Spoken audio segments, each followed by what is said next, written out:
There, it's Gary here from Cracked Blade Miniatures with another enthralling painting session, but this time something a little bit bigger than what I'm used to.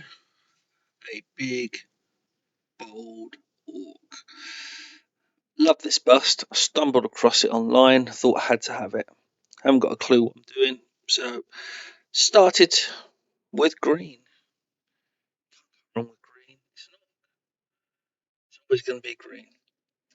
So after doing a black prime with the zenithal just to highlight the dark and shaded areas,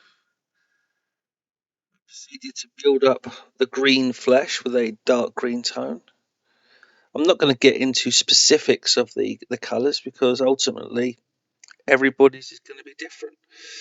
The key is obviously you want to be building up from a dark to a light in whatever shade tones that you choose. This guy's quite muscly, so I tried to keep the brush strokes in line with the musculature. Whether that adds anything or not, I don't know. But it just seemed logical to keep it as best I can in line with the way the muscle actually moves. Don't get me started about the nipples. He posted a TikTok about the nipple colours and got some very interesting results. I haven't pasted nipples yet. As you can see now, I've managed to get the dark tone down, and now I'm starting to layer up the next colour. Again, it's just a tone or two up. I'm probably planning to go at least 4 different shades. Like with any standard layering, I'm looking to go on top of what I've already done, about 90% coverage in order to create that color gradient. Again, I'm just moving along with the musculature, painting around that arrow, which I added. A little bit of customization there just to make it a little different. But he looks like he's been in the wars. You know, he's a bit angry.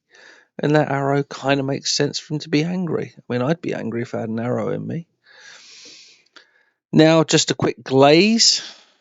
Using the darker tone in a glaze to help try and blend the colours together and make the transitions just a little bit easier. Probably going to do this 2, 3, 4 times, depending on how good the glaze was. But ultimately, you're just looking for a transition. Now I decided again to go with a darker tone for the hair, building up to, I think I'm probably going to go a bit weird on the colours. And then I just jumped in and painted the shoulder because I was bored. Just, it's always good if you get a chance, particularly on large areas, to change pace, do a different colour, hit a different area.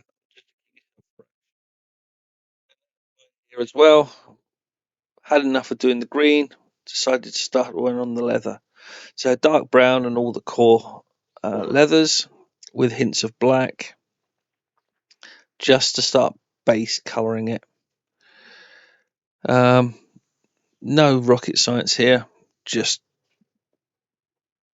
putting it in and layering it up. Nobody said it's got to be perfect. God knows I said that. And see, it's not going to be perfect. But this scale is much is interesting actually. I haven't painted anything this big. Scale wise, it's all been 28, 32 millimeter.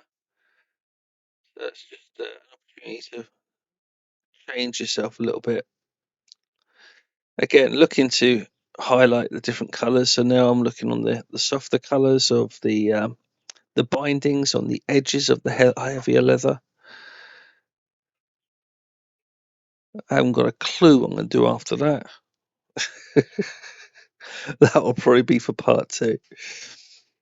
But the important thing is, I thought, was to start getting just get it mapped out.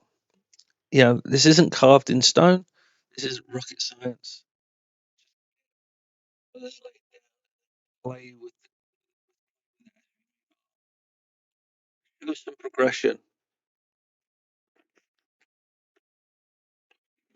If you don't feel like you're moving forwards, you're going to grind to a halt. So if it just means sketching out some bits, changing tack, absolutely do it if that's what you need. Otherwise, it'll just be a project sitting on your desk, half painted. And we've all got plenty of them lying around. So there you go. There's the first bit. Skin coloured, bit of leather work. Looks like I've started to paint it. Hope you join me in part 2 to see the finished product. Thanks for watching if you're still with me. Take care.